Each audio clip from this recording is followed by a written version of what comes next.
Hello दोस्तों, मैं अनीश साहू आपका स्वागत करता हूं हमारे YouTube channel light years skill में। आज हम जानेंगे अकाउंटिंग के बारे में। अकाउंटिंग क्या होता है? ऐसे अकाउंटिंग जो है वो हमारे एक 11th क्लास के सब्जेक्ट का एक छोटा सा टॉपिक है, अकाउंटेंसी सब्जेक्ट से रिलेटेड। तो आज हम जानेंगे अकाउंटिंग क्या होता है। Accounting is the systematic process of identifying, measuring, recording, classifying, summarizing, interpreting, communicating financial information to the users। इसका मतलब ये है कि अकाउंटिंग एक प्रोसेस है, किसी भी बिजनेस के ट्रांजैक्शंस को रिकॉर्ड करने का एक प्रोसेस है। अब बिजनेस में बहुत सारे तरीके के ट्रांजैक्शंस होते हैं। कभी हम सामान खरीदते हैं, कभी हम सामान बेचते हैं, कभी हमने किसी को सामान डोनेशंस पे दिए, कभी हमने सैंपल दिए, और बहुत सारे एक्सपेंसेस भी हमारे बिजनेस में होते हैं। तो रोज़मर्रा में जो हमारे एक्सपेंसेस हमारे बिजनेस में होते हैं उसे हम अकाउंटिंग के इसी प्रोसेस के थ्रू रिकॉर्ड करते हैं, जिसके थ्रू हम ये जान पाते हैं कि अकाउंटिंग में हमारा प्रॉफिट कितना हुआ, लॉस कितना हुआ, ये सब चीज़ हम जानते हैं। तो आइए सबसे पहले हम जानते हैं accounting as a systematic process of identifying. ये एक सिस्टमैटिक प्रोसेस है, ये कोई रैंडम प्रोसेस नहीं है कि किसी भी वक्त किसी भी तरीके से कर दिया जाए। ये एक सिस्टमैटिक प्रोसेस है और ये एक सिस्टम में चलता है। इसके लिए एक सेट ऑफ रूल्स हैं, उस रूल्स के थ्रू ही हम अकाउंटिंग को कर सकते हैं। बिना रूल्स के अकाउंटिंग प्रोसेस को हम नहीं कर सकते। तो सबसे पहले हम आइडेंटिफाई करेंगे ट्रांजैक्शंस को। आइडेंटिफाई करेंगे कहने का मतलब ये कि कौन सा ट्रांजैक्शन हमारे बिजनेस से रिलेटेड है और कौन सा ट्रांजैक्शन हमारे बिजनेस से रिलेटेड नहीं है। जैसे कि हमने सामान परचेज किया, वो हमारा एक बिजनेस का ट्रांजैक्शन है, लेकिन हमने बिजनेस से किसी को हेल्प कर दिया फ्री में, तो वो हमारा बिजनेस ट्रांजैक्शन नहीं है।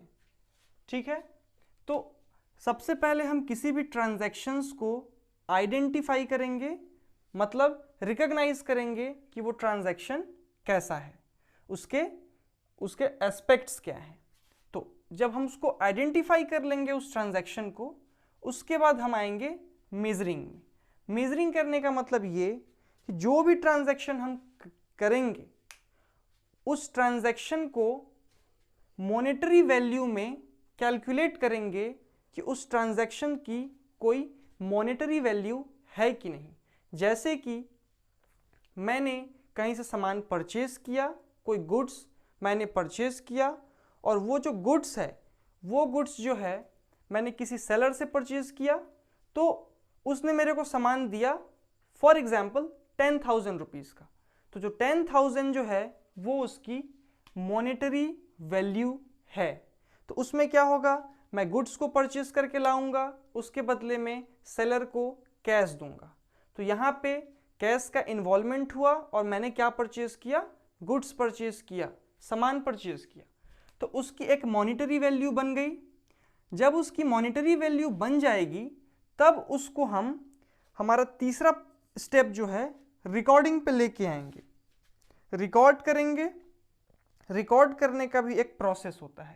रिकॉर्डिंग हम कैसे करेंगे, मान लीजिए हमने जो सामान परचेज किया था किसी सेलर से, वहाँ पे इन्वॉल्वमेंट हुआ था सिर्फ दो चीज़ों का। पहला था हमारा गुड्स का परचेज करना, दूसरा कैश को देना। तो गुड्स को देना, कैश को देना और गुड्स को लेके आना, यहाँ पे दो चीज़ों का इन्वॉल्वमेंट है। तो यहाँ पे हम उस ट्रांजैक्शन को एंट्री करेंगे कि हमने सामान परचेज किया 10,000 का और हमने 10,000 रुपीज़ कैश सामने वाले सेलर को दिया। तो यहाँ पे ये रिकॉर्डिंग हो चुकी है। रिकॉर्डिंग करने के बाद हम उसको क्लासीफाई करेंगे अलग अलग हेड्स में।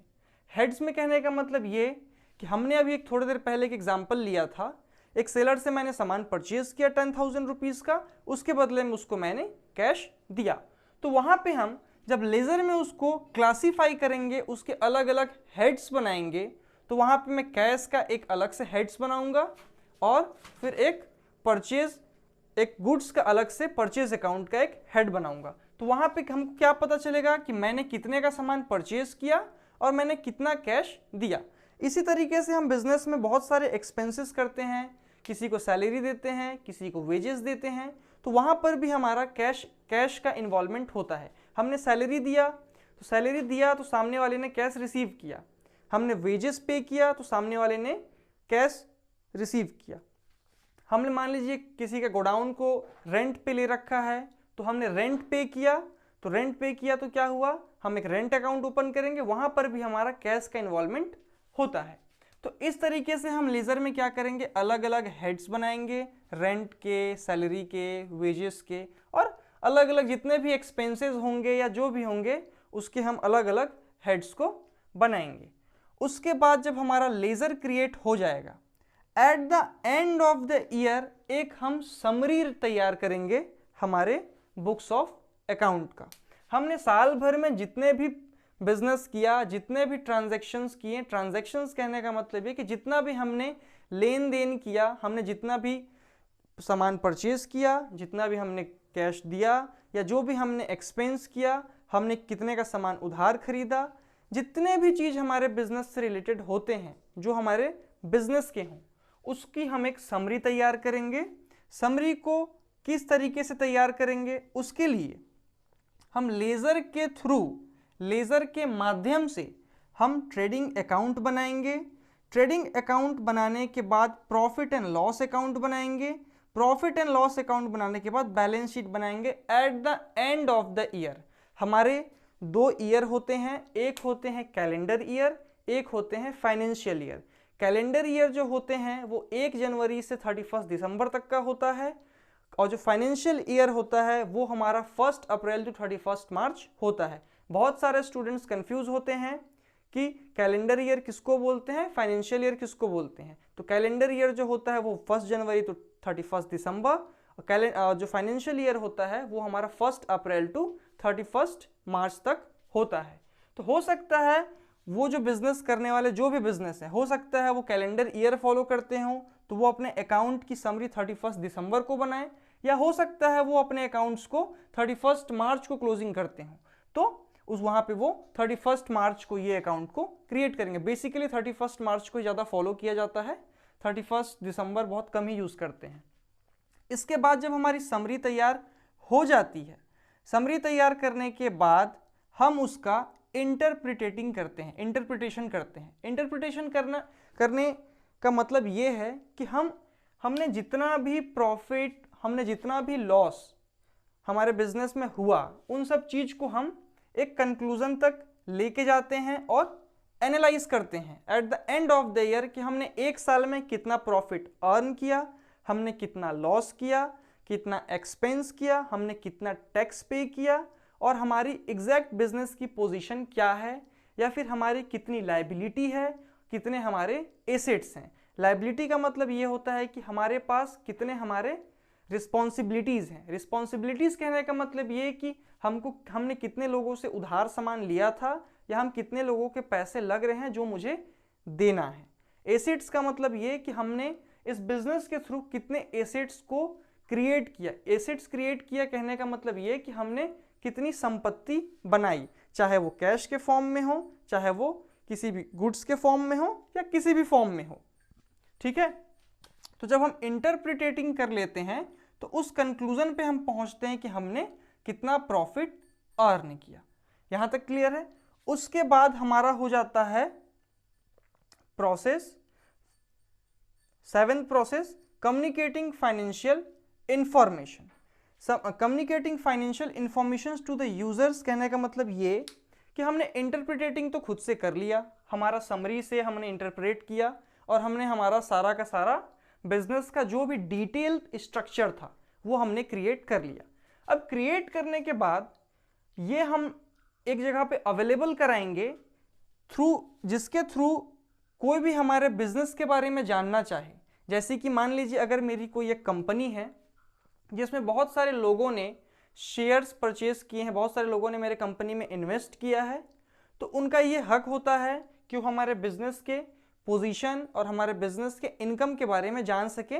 उसके थ्रू क्या होगा, उन्हें एक बिलीव मिलेगा कि हाँ हमने एक सही कंपनी पे पैसा लगाया था जो हमें प्रॉफिट दे रही है, या लॉस हुआ है तो उनको उस चीज़ की डिटेल यहाँ से मिलेगी। तो पहली बात होगी शेयर होल्डर्स की। शेयर होल्डर्स ने इस डिटेल को रीड किया, उनको ये जो डिटेल था वो उनको कम्युनिकेट करके शेयर होल्डर को बताया कि कितना हमारा प्रॉफिट था, कितना हमारा लॉस था।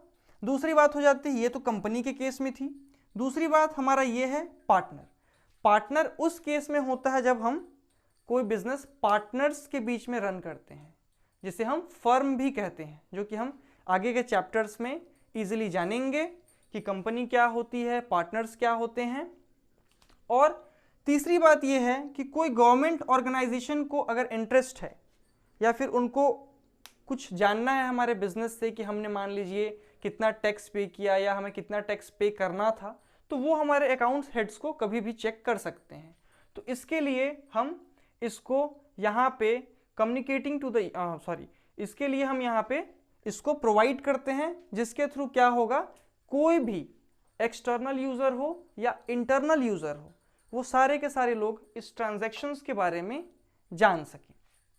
तो कुल मिला के ओवरऑल अकाउंटिंग का जो प्रोसेस था ये यही था कि अकाउंटिंग होता क्या है। तो accounting is the systematic process of identifying, जहां हमने ट्रांजैक्शंस को आइडेंटिफाई किया कि वो हमारे बिजनेस से रिलेटेड है कि नहीं। उसके बाद हमने उसको मॉनेटरी वैल्यू में उसको मेजर किया कि वो पैसे की वैल्यू में है या नहीं। उसके बाद हमने उसको रिकॉर्ड किया, किसके थ्रू, जर्नल एंट्री के थ्रू, जो कि हम आगे के क्लासेस में जानेंगे कि जनरल एंट्री होता कैसे है, जर्नल एंट्री करते कैसे हैं।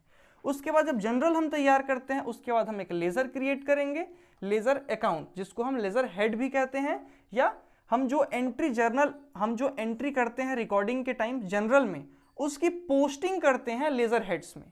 ठीक है, उसके बाद जब हम लेजर हेड्स में इसकी पोस्टिंग कर लेते हैं, उसके बाद हम ट्रेडिंग अकाउंट बनाते हैं, प्रॉफिट एंड लॉस अकाउंट बनाते हैं, बैलेंस शीट बनाते हैं। उसके बाद हम इंटरप्रिटेटिंग करके एक कंक्लूजन पे आते हैं कि हमने कितना प्रॉफिट अर्न किया, हमने कितना लॉस किया, हमने कितने एक्सपेंस किए, एक्सेट्रा एक्सेट्रा। उसके बाद ये सारे चीज होने के बाद हम कम्युनिकेटिंग करते हैं, that our details are communicating with external और इंटरनल यूजर्स। ओके, तो ये जो डिटेल्स हैं ये सारे चीज इंटरनल और एक्सटर्नल यूजर्स को मिलते हैं, जिसके थ्रू वो हमारे कंपनी को जान सकते हैं और हमारे कंपनी में इंटरेस्ट दे सकते हैं। अगर कंपनी का केस है तो, और पार्टनरशिप का केस है तो पार्टनर जानेंगे। हाँ, कम्युनिकेशन के थ्रू हम एक चीज़ ये जानेंगे कि मान लीजिए हमारे बिजनेस को किसी टाइप के फंड की रिक्वायरमेंट है, और हम अगर चाहते हैं कि हमको फंड की रिक्वायरमेंट है और बैंक हमको लोन प्रोवाइड करे, उस केस में हम क्या करेंगे, यहाँ पे फंड रेज करने के लिए, बिजनेस को एक्स्ट्रा पैसा लेने के लिए हम क्या करेंगे, बैंक से लोन लेंगे। तो बैंक हमारे इसी स्टेटमेंट के through, profit and loss, trading account, balance sheet के थ्रू ही वो बैंक हमको लोन प्रोवाइड करेगी। तो ये जो सारा प्रोसेस था, एक तो हमने ट्रांजैक्शन रिकॉर्ड किया, रिकॉर्ड करने के बाद एक समरी बनाई, समरी बनाने के बाद एक कंक्लूजन तक पहुंचे, कंक्लूजन पे पहुंचने के बाद हमने उस डिटेल को सभी यूजर्स के लिए यहाँ पे प्रोवाइड करके रखा। तो ये था हमारा सिस्टमेटिक एक अकाउंटिंग का प्रोसेस। आज के लिए बस इतना ही। मैं अनीश साहू आगे भी आपको ऐसी बहुत सारी अकाउंट से रिलेटेड डिटेल्स देता रहूँगा। तो आज के लिए इतना ही, बाय बाय।